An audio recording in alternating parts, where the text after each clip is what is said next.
Hello, Attorney. Welcome po sa ating Wednesday series. Good afternoon. Magandang hapon sa iyo, ma'am. Hello, sir. Kamusta po ang araw natin ngayon? Medyo busy. Katatapos na ng budget forum sa City Hall. So, we discussed about the 2026 budget.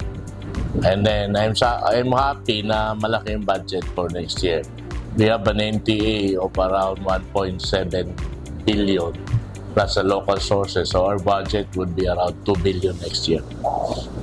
Okay. Sir, ngayon nga po pag-usapan natin, sir, yung campaign promises nyo.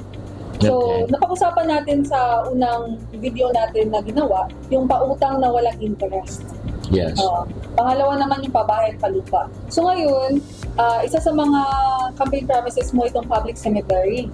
Yeah. Opo. So, naghahanap na tayo ng titingnan ko pa yung mga area ng city na nabili na ng city kung saan pwede. So basically dalawa yan. Isa sa Muslim, isa sa Kristiyano. Yung sa Kristiyano, madali lang yun kasi ang Christian naman, yung apartment type, kumbaga patong-patong na nakasemento. Ang problema ko yung sa Muslim, kung meron bang area na pwede maghukay, na hindi paghukay mo tubig ka agad ang makikita. So yun lang, yun yung challenge. But wala pa akong kopya ng mga properties sa city. I still have to request the City Hall. Attorney, gaano po ba kahalaga na magkaroon ng pampublikong sementeryo para sa mga kapatid nating Muslim at Kristiyano? Importante masyado yan. In fact, kung importante magkaroon ng bahay at lupa habang buhay ka, dapat nakaprepare na rin kung patay ka na, saan ka naman titira. In a way, parang gano'n yun. So, kailangan talaga natin yan. Kasi hindi pwedeng namatay tapos walang malibingan. So, that's one of the social responsibility of the local government unit. So, we will try to look for the area kung saan talaga. Importante yan.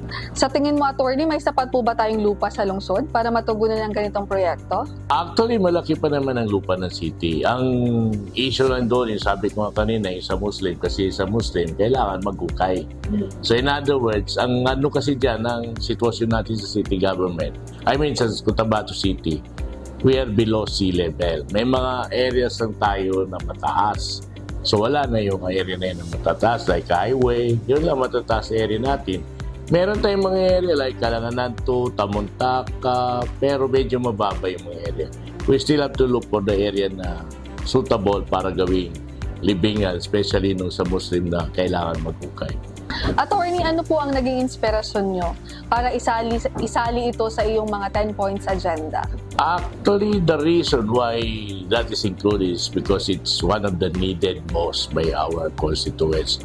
If you notice, lahat ng 10-point agenda base sa pangangailangan ng ating lungsod, ng syudad at ng Cotabateños. So, kailangan talaga mahanapan ng paraan na magkaroon ng public cemeteries for Muslim and for Christian.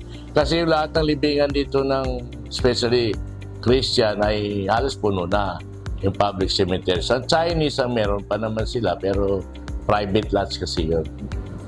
Pero sa tingin niyo, sir, madaling solusyonan na lang ito? Madali naman yan so long as magkasundo tayo sa city na kailangan talaga natin yan. And that's one of the agenda of the city mayor. May nakakausap na ba kayong mga possible na mga sites kung saan ito, sir? Tinitingnan ko pa yung owned by the city. Kasi may mga sariling property ang city na nabili noon pa man o kaya donated sa city. Yun ang titingnan natin muna. So pag na-saturate yun, kung wala, saka tayo maghanap ng saan makaroon ng mabiling lupa.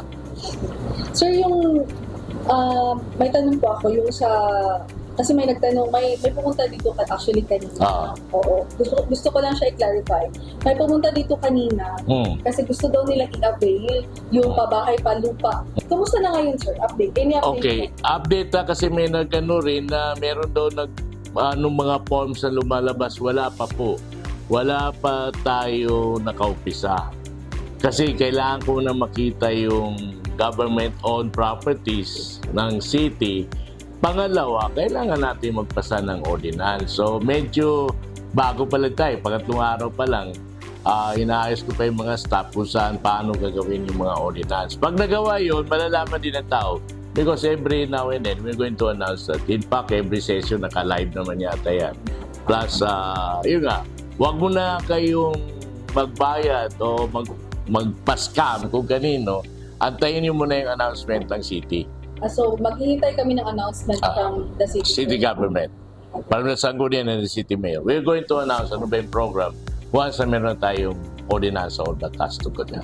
Sir, mensahe na lang natin sa mga mamamayan sa Cotabato na naghihintay po sa mga programa ninyo para sa amin. Yeah, in a way, maasahan niyo po yung programa. Totoo po tayo sa ating salita. Napag-usapan na rin namin yan ng Sangguniang at ni Mayor. And inaayos lang natin yung mga kaukulang batas at tinitingnan yung financial capacity ng city. Hintihin ko naman kaya ng city. So, inshallah, maayos natin yan. Kailangan lang kasi na bawat program may batas. So, yun lang inantay natin, paggawa natin ng batas. And we are doing that. We are, kulang na nga sa tulong mga staff ko, kay arangkada na sila. Right, sir. And by the way, nung session, kahapon kami ng session, I already delivered also a privilege speech para magkaroon tayo ng sarili nating congressional district. Para yung Cotabato City, hindi siya part ng Maguindanao Norte, magkaroon tayo ng representation sa 28th Congress para yung usapin sa 28th Congress, kasama tayo. And kung anong program meron sila doon, dapat kasama ang city as a city.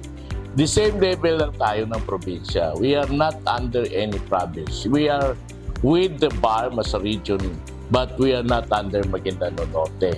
So yun yung kailangan natin na isulong, magkaroon ng sariling district ang Cotabato City. Sir, thank you so much sa time na binigay niyo po sa amin. Mabuhay po. Thank you.